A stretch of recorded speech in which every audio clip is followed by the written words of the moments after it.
ছায়া মন্ত্রিসভা গঠনের সিদ্ধান্তকে স্বাগত জানায় বিএনপি, এমনটা জানিয়েছেন সালাউদ্দিন আহমদ। এর আগে গতকাল ছায়া মন্ত্রিসভা গঠনের ঘোষণা দেয় 11 দলীয় জোট। আসিফ মাহমুদ সজীব ভুইয়া জানিয়েছেন, ওয়াচডগ হিসাবে কাজ করবে ছায়া মন্ত্রিসভা। সরকারের প্রতিটি মন্ত্রণালয়ের কার্যক্রম নিবিড়ভাবে পর্যবেক্ষণ করা, জনস্বার্থ বিরোধী কোনো সিদ্ধান্ত গ্রহণ করা হলে তার বিকল্প প্রস্তাব পেশ করাও হবে এই মন্ত্রিসভার কাজ।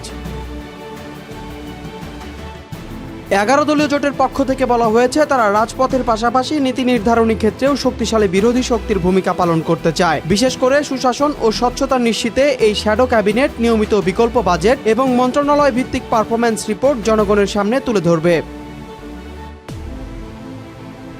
এদিকে নবনির্বাচিত এমপিদের কে শপথ পড়াবেন এমন প্রশ্নের জবাবে সালাউদ্দিন বলেন, জাতীয় সংসদ সদস্য নির্বাচন ও রাষ্ট্রপতি নির্বাচনের ম্যান্ডেট আছে নির্বাচন কমিশনের। স্পিকার ও ডেপুটি স্পিকার না থাকায় সংসদ সদস্যদের শপথ পড়াতে পারেন প্রধান নির্বাচন কমিশনার। সে হিসাবে আগামীকাল সংসদ সদস্যদের শপথ পড়াবেন সিইসি।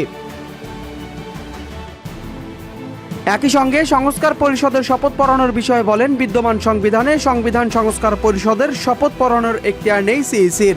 যদি সেটি সংবিধানে ধারণ করা হয়, সংবিধান সংশোধন হয় এবং কে শপথ পাঠ করাবে তা নির্ধারিত হলে সংবিধান সংস্কার পরিষদের শপথ হতে পারে বলেও মন্তব্য করেন।